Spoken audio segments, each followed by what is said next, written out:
Chevrolet Equinox 2005 to 2009 3.4 engine.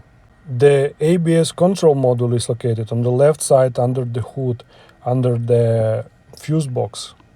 Disconnect the harness connector, unscrew the hoses, push the module up to take it out and replace the module with a new one.